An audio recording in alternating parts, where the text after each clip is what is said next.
মাছের মাথা দিয়ে বাঁধাকপি এটা যদি একবার ঘরে রান্না করে দেখো তোমাদের খুব বেশি ভালো লাগবে, খুব ইয়াম্মি লাগে খেতে। আর বাঙালিদের বলতে পারো একমাত্র ফেভারিট চচ্চড়ি বা তরকারি। তো এটার মধ্যে আমাদের লাগছে হচ্ছে 3টে মাথা, পেঁয়াজ কাটা, টমেটো, লঙ্কা, আদা আর ধনেপাতা।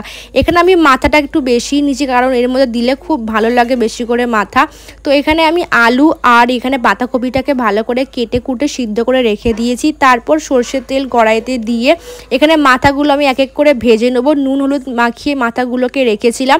তারপর এখানে ফোড়নের মধ্যে দেবো 5 ফোড়ন, তেজপাতা আর শুকনো লঙ্কা। তারপর এটাকে একটুখানি লাল হতে দেবো। দেন এখানে দিয়ে দেবো এখানে পেঁয়াজ কেটে রেখেছিলাম, ওটাকে দিয়ে দেবো। ওখানে লাল যতক্ষণ পেঁয়াজটা এখানে লাল হচ্ছে তার মধ্যে দিয়ে দেবো এখানে আমি আলু, যেটা আমি সিদ্ধ করে রেখেছিলাম। আলুটাকেও ভালো করে এখানে আমি ভেজে নেব।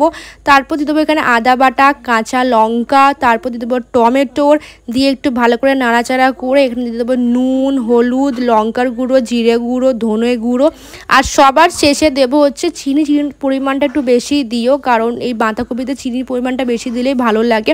তারপর একটু জল দিয়ে মশলাটাকে কষিয়ে নেবো। আর এখানে মাথাগুলো এক এক করে দিয়ে ভালো করে মাথাগুলো এর মধ্যে আমি একটা ভেঙে নেবো। তারপর এখানে দিয়ে দেবো আমি জল দিয়ে ঝরে রাখা বাঁধাকপি আর দিয়ে এখানে ভালো করে কম আঁচে করে ঢেকে ঢেকে এখানে ভালো করে এটাকে ভাজবো। অনেকক্ষণ লাগে এটাকে ভাজতে, তাতে টেস্টটাও খুব ভালো আসে। যখন হবার শেষে যখন চলে আসবে তার মধ্যে দেবো ঘি আর গরম মশলা, ধনে পাতা আর তারপর একটু নাড়াচাড়া করে এখানে আমি ঢেকে ঢুকে নামিয়ে নেবো। তো এখানে আমাদের রেডি বাঁধাকপি দিয়ে মাছের মাথা। তো তোমাদের কেমন লাগলো রেসিপিটা আমাকে কমেন্ট করে জানিও।